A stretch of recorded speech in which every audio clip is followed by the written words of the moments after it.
Let's go to the country version of Paul Murray's man cave. Tim Blair from the Daily Telegraph joins me as he joins Chris each week. Please tell me you've been playing, whistling John Farnham's magnificent album, Whistling Jack, on repeat all day long, mate. No, I've never owned the record. I think it's an act of almost inhuman cruelty that in one lifetime I've got to hear this damn thing go through the news cycle twice. You know, as a victim of 1986, I'm basically almost considering nominating myself to walk in the Anzac Day parade, you know, going through the whole Whispering Jack phenomenon one more time. Lovely guy, can't stand the music. You, in a column yesterday, were the first one, I think, to make the point that even though John Farnham, who's a lovely guy, I've interviewed him a few times and he's a great Australian, but he and the Wheatleys yesterday tried to make this argument that, well, you know, this song, The Voice, it's not for everybody to use. We've been very protective of it over the years. And then you reveal, of course, it's been used to flog Fords and chocolate.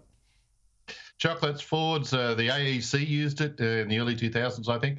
My favourite one is the Ford ad, which has Farnham actually in the ad, and at one point shouting at passengers in this little, I think, Ford Escort or whatever, one of the smaller ones.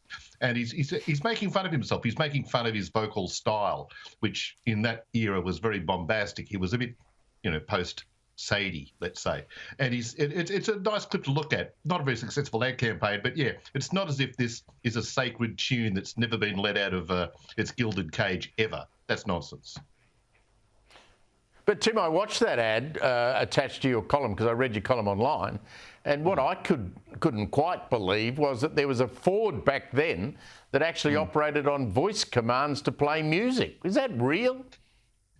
Yeah, I mean, it's pretty extraordinary. If only they'd thought to say things like, you know, hey, Ford, save the automotive industry in this country, or let's not collapse entirely. Maybe the Ford would have obeyed it. Who knows? Yeah, it's quite an extraordinary ad. Now, we find out today, of course, Tim, that Eraring, they're going to have a deal. The New South Wales state government's going to do a deal with the operators. Surprise, surprise, we need a black coal-fired power plant to keep running, otherwise we're going to have blackouts. Who would have thought? It's extraordinary, isn't it? Although the government really has a chance here in New South Wales to go further. I know that technically it would be difficult to segment different parts of the state geographically into coal and non-coal areas. But I would love, just for the sake of seeing how the future will look without coal, to put everyone who doesn't like coal in one part of New South Wales. They can survive entirely on wind, solar, whatever, but they can't get coal. Let's see how that goes. We've got the chance. You know, people always say there's no such thing as Planet B. New South Wales is a large state. We can have New South Wales B, entirely wind, entirely solar, no coal. Let's see how it goes. Let's see how the future works, my friend.